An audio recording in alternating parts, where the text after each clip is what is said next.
anything more to playing a team that's the best team in the NFL right now? No. They've done a great job in their first 6 or 7 games, and um, you know, as a competitor, you just want to play good opponents, and we get to do that this week. Jalen Hurts, is he like anyone that you've played this year so far?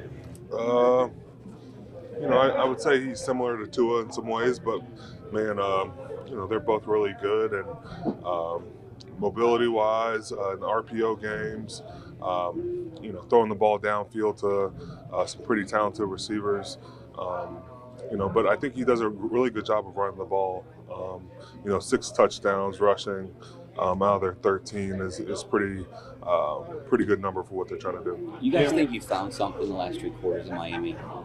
We'll see. I know we settled in, and in a hostile environment. I thought we responded or reacted well to the touchdown early and then some field goals, but we got to get off the bus, not surrender any points. Cam, quarterbacks are getting more and more mobile. As a defense, how much do you feel like you guys are adjusting to that style of play? How much does it make you ready for a guy like Jalen? They've always been mobile. We've got Lamar Jackson in our division. He's no slouch either. So, the more and more you get, the more you just have to have good rules and execute your assignments. And then, the big thing has been the RPO game.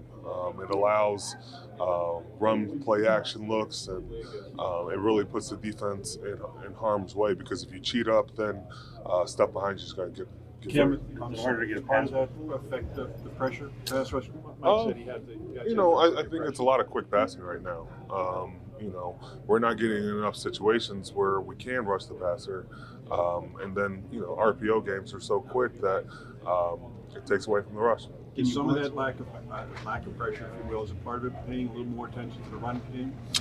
I think it's both. I thought second and third quarter and fourth, we were able to stop the run a little bit better, and then we were able to rush a little bit better. I know we didn't have any sacks, but I thought we got some good pressure after that. But it's all about stopping first down, getting behind the chains.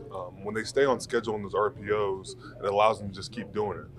When you do stop that, then it allows them to open up their playbook and have to dial up something a little bit further downfield. So when they do that, we got to make them pay. Can you blitz against him, or teams have tried to start to blitz him? You can blitz against them, but it's not always successful. So a little bit of both. You can't be a sitting duck, and you got to make sure you're in attack mode. Butts always talked about treating that quarterback as a running back after he escapes. I feel like you guys have developed a good feel for that over the years. Having to be careful when he's in the pocket, but once he turns it up, you guys got to treat him differently. I just think the way the rules are, you have to treat him like a running back. You can't just sit back and let them follow their reads, because they can potentially run the ball. So I think that's always been our mantra. You got to hit downfield, and you got to hit the quarterback.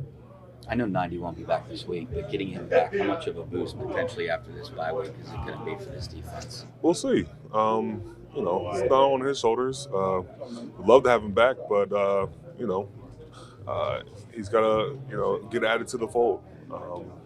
Spending that time off is not going to be easy to just replicate where you were, but he definitely helps the situation.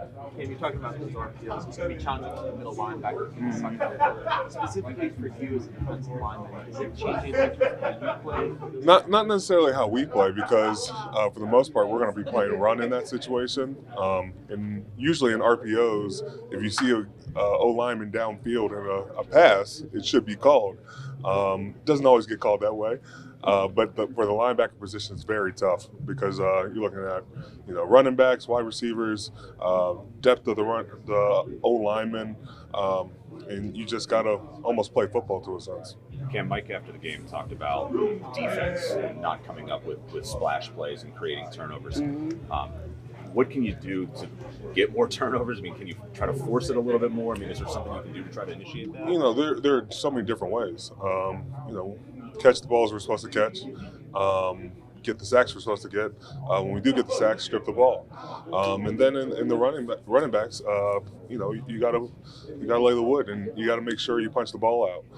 Those are 3 different ways we can get turnovers. I know we're playing an opponent that's only turned the ball over twice in 6 games, so we got our work cut out for it, but we got to make sure we take advantage of those opportunities. As a leader on the defensive side and of the team in general, how do you avoid frustrations when the offense is struggling with your guys? Worry about what we can control. Worry about how we can affect this game.